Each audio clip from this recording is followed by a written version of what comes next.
Hi everybody, I'm just going to walk you through how I would approach this annotation if I was looking at part one. I don't have tons of space on this whiteboard, so I'm just going to kind of mark things up and then talk to you about the annotation and how that would look.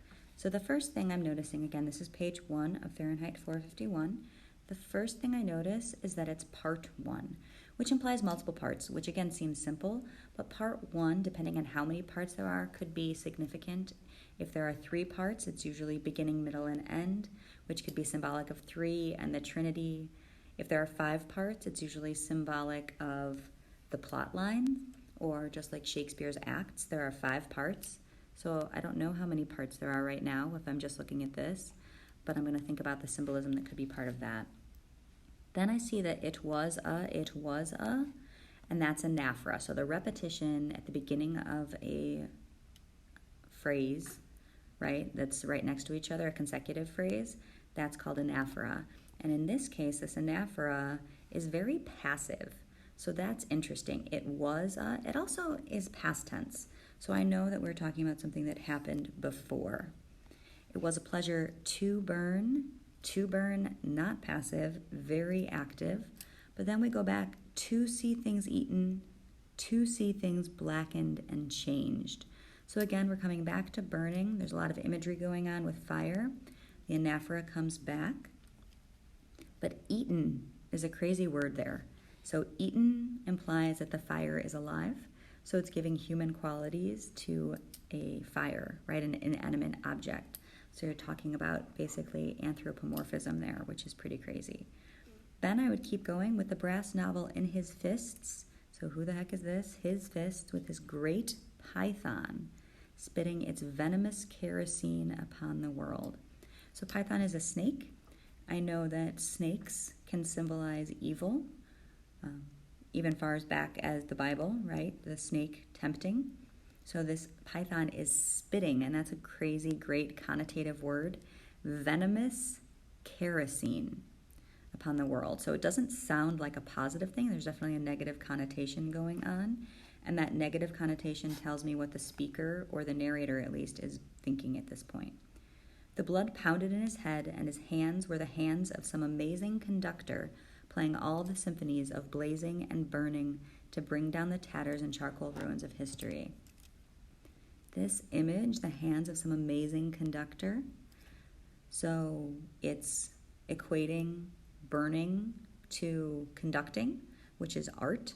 So it makes what he's doing an art. All of the symphonies, right? Again, high art. He's not playing a ditty, right? It's a symphony, which is a very complicated musical piece. The conductor is in charge of that. And then we've got this crazy alliteration, blazing and burning to bring. So that staccato that it brings out, that blazing and burning to bring, it interrupts our thought process. It stops us from doing that. The tatters and charcoal ruins of history. So we are burning history. Life is changing. With his symbolic helmet numbered 451, what in the world? So if it says it's symbolic, I should at least try to figure out why. So the symbolic 451 is the temperature at which paper burns. So that's on his head. And his eyes, all orange flame. So his eyes, all orange flame, there's that metaphor, with the thought of what came next. He flicked the igniter, and the house jumped up in a gorging fire that burned the evening sky red.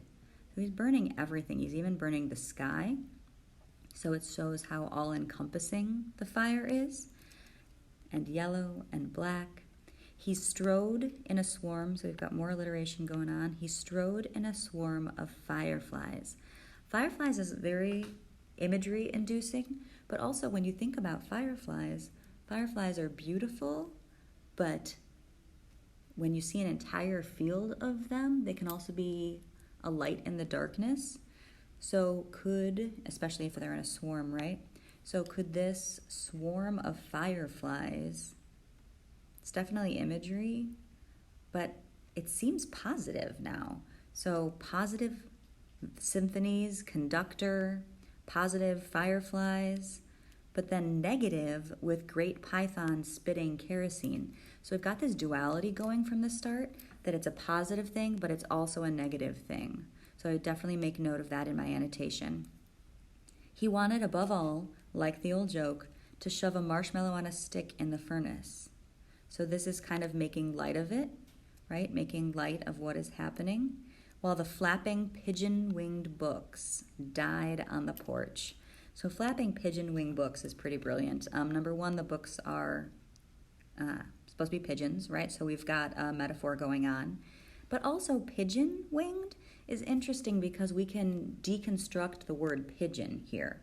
So a pigeon is usually unwanted.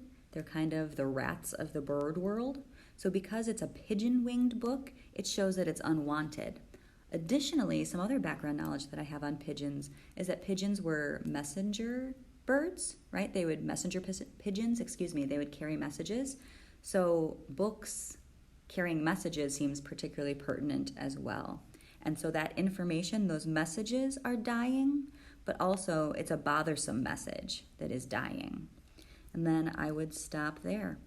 I'll tell you about the porch and then I'll stop. So the porch, oftentimes the house is used for a metaphor for our consciousness. So the porch would be what we show the world or what the world can see. So oftentimes the house becomes a person or its identity. So the porch would be like the face or what the world can see. So that's interesting as well. Again, just a paragraph and a sentence. So much to say. And sometimes it's easier to do this after you've already read more, so I clearly know the book already. So some of this I might not have found had I not read it already, if this wasn't my second go-around or my 83rd go-around, as it were. But hope that helps. Can't wait to see what you come up with, guys.